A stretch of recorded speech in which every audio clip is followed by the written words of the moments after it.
आपल्या परिसरातील राजकीय, क्राईम व सामाजिक अपडेट जाणून घेण्यासाठी पाहत रहा स्टार वन न्यूज वर्तमान।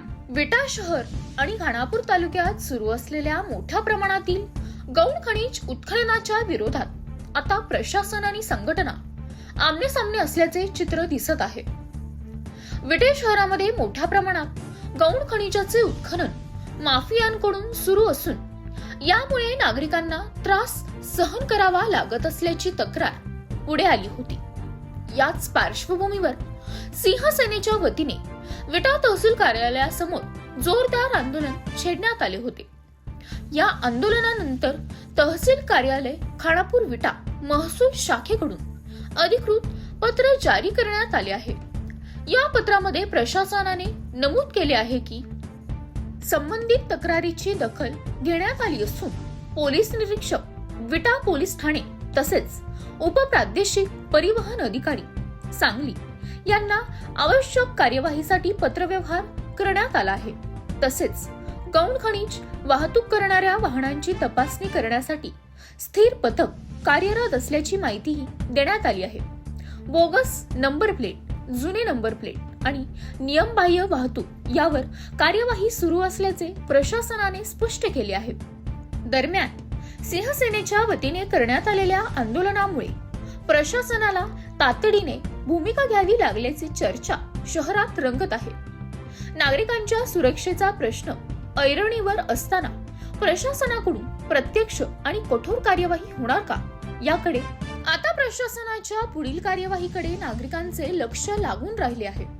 आंदोलन सुरू असताना विविध समाज बांधवांनी या आंदोलनास पाठिंबा दर्शवला। तसेच भारतीय जनता पार्टीचे युवा नेते वैभव पाटील यांनीही आंदोलन करताना भेट दिली होती। या आंदोलनाच्या 6व्या दिवशी खानापूर तालुक्याचे तहसीलदार यांनी सिंहसेनेचे अध्यक्ष शिवसाहेब शिंदे यांना लेखी पत्र देऊन संबंधितांवर कार्यवाही करण्याचे आश्वासन देऊन आंदोलन थांबवण्याबाबत सांगितले असता तहसीलदारांचे लेखी पत्र मिळाल्यामुळे शिवसेनेच्या आंदोलनास तात्पुरती स्थगिती देण्यात आली आहे। प्रतिनिधी प्रीती गायकवाड। जय महाराष्ट्र। आज पत्रकार परिषद घेण्याचं कारण म्हणजे 2/2/2026 रोजी आपण माननीय राज्याचे मुख्यमंत्री देवेंद्रजी फडणवीस तसेच तालुक्याचे तहसीलदार प्रांत PI यांना आपण निवेदन दिलेलं होतं।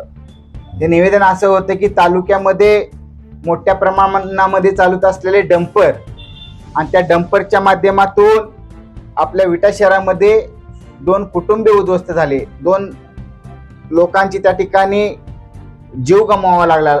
त्या संदर्भामध्ये आपल्या विटा शहरामध्ये 17 तारखेपासून बेमुदत ठिय्या आंदोलन होतं।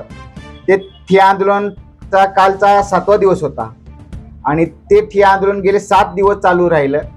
आपल्या त्यामध्ये मागण्या होत्या की जे डंपर चालक आहेत त्यांच्या गाड्यांची तपासणी व्हावी, त्या मालकांची कागदपत्रांची तपासणी व्हावी, जो चालक आहे त्याचं कागदपत्र क्लिअर आहेत का, त्याच्याकडे परवाना आहे का, अशा एकूण वेगवेगळ्या अनुषंगाने आपली काही जी मागणी होती त्यातल्या बऱ्याचशाच मागण्या शासनाने समजून घेऊन काही डंपर चालकांच्या वरती कारवाई केलेली आहे। तसे त्यांनी आपल्याला ते कागदपत्रही दिलेले आहे।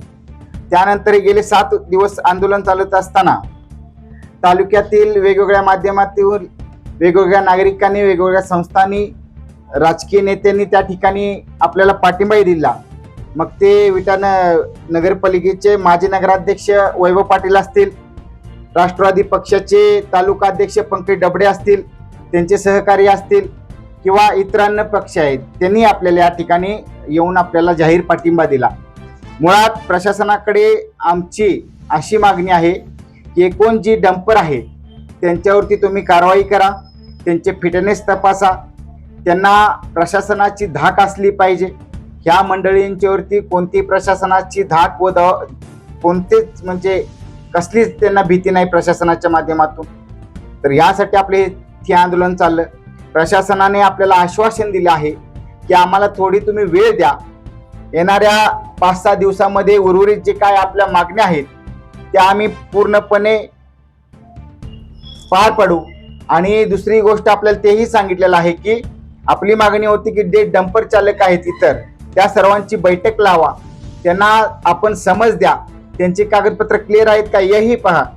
त्यामुळे आपल्याला माननीय तहसीलदार साहेबांनी त्यानंतर पोलीस निरीक्षक पळे यांनी सांगितलेलं आहे की आपल्याला या ठिकाणी येणाऱ्या दिवसामध्ये ते 4 दिवसांमध्ये व्यवस्थित सगळ्या पद्धतीने कारवाई करणार आहे.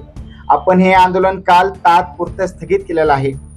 जर आमच्या ज्या काही मूळ मागण्या आहेत त्या जर या प्रशासनाने जर मान्य केल्या नाहीत किंवा त्यावरती कारवाई केली नाही तर पुन्हा आम्ही नागरिकांच्यासाठी रस्त्यावरती उतरू, एवढंच आपल्याला या माध्यमातून सांगतो. जय हिंद, जय महाराष्ट्र. अशा बातम्या पाहण्यासाठी आमच्या चॅनेलला लाईक, शेअर, सबस्क्राईब करा.